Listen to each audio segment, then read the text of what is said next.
man. All right, there's no hot seat down in Florida State. They got a new coach, right? Yeah. Willie Taggart. He is excited to be there down in Tallahassee. However, should Seminole fans be that excited about it? Yeah, we'll talk about Willie Taggart and his dream job in the Seminoles when we return on College Football Live. Welcome back to College Football Live. 7 FBS programs, state of Florida. We got some new kids on the block. How about longest tenured head coach in the state? Miami's Mark Rickson. They're at 3 seasons. Here with the Canes, 3 new hires this all season. Dan Mullen, Josh Heupel, Florida State's Willie Taggart. Here's Matt Schick, Tom Luganville with Coach Taggart earlier today. Thank you, Peter. Here with the only new head coach in the Atlantic Coast Conference. It is rare that a head coach steps into a role where there's so much talent on the roster. Was there a moment in practice, something like that, where you said, you know what, I got a lot to work with here? Well, it was actually the first day I went to bowl practice, and I saw the guy, and I'm like, wow. You know, plenty of talent. And I asked Coach Odell, who's that guy? Coach, he's a redshirt freshman. Who's that guy? He's another redshirt freshman. Are you kidding me? You know, he's a sophomore, and it was kind of what I expected. You know, I know Coach Fisher had done a great job recruiting here, and you've seen the talent.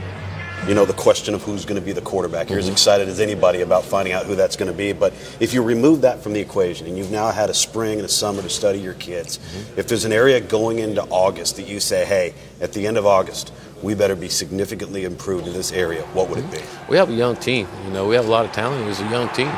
But it's a young team that don't necessarily have to learn how to win, you know. But I think it's a young team that needs to learn how to deal with adversity. Okay. You know, and I look at our team last year. Again, we were a very talented team last year, you know, but I look at the team overall, we were a team that didn't handle adversity well. We had a lot of things that went on that we didn't handle the right way, and to me, it's because we didn't care enough about each other as teammates, and so that's been a big issue for us this offseason, is to get our guys to learn to care about one another and play for one another, and I think if they did that, we'll see a big difference in this talented football team. I know quickly Tom said put the quarterback issue aside. I'd rather not do that.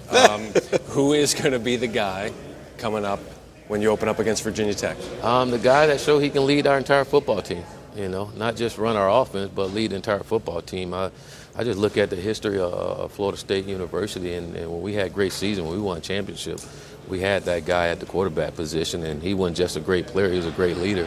That's what it's going to take, and our guys understand that, and they got to live their life that way, and that's what they signed up for. And every single day is on me and our coaches to make sure we hold these guys accountable to doing what they say they were going to do when they decided to come to Florida State University. Timetable on the decision? Not at all. And when that guy showed us that he's the guy. Compete. I love it. Absolutely. There he goes. Absolutely. It opens September 3rd against Virginia Tech. Thanks for joining us. Thank you all very much. Peter, back to you. Thanks, Schick. They all look real smart with those glasses over there. All right, does Florida State look smart in hiring Willie Taggart? Are you sold on him being the guy in Tallahassee? Hey, you paused. Man, way to straddle the fence. Way to take a side. But why did you pause? Because Willie Taggart has had 3 jobs in 19 months, and there's never really been a sustained level of success at any of his stops. But what he has done is I think he changed the culture at Oregon. Right, we all know the debacle that took place there when he first got in. That team got to playing well at a certain point. Had Justin Herbert there, and then at USF, he did a phenomenal job as well. So I think this is his dream job. I think he's going to put all of his eggs in Florida State's basket and try to get this program back to what he knows it to be. He talks about the history of this university a lot, and that history is very rich in winning in the ACC. So how much winning can you expect in 2018? What are those expectations?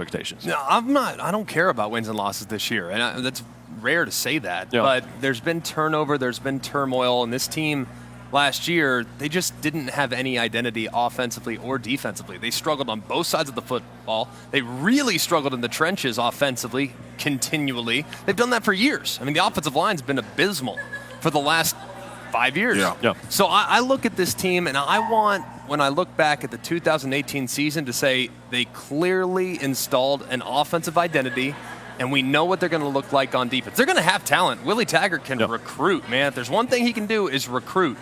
But do they have a clear direction as they head into 19 and 20 when they might actually have championship aspirations? Building that foundation, building a better offense. Lowest yards per game since 2006, only 350 yards a game. They're going to have to get a little bit better about that.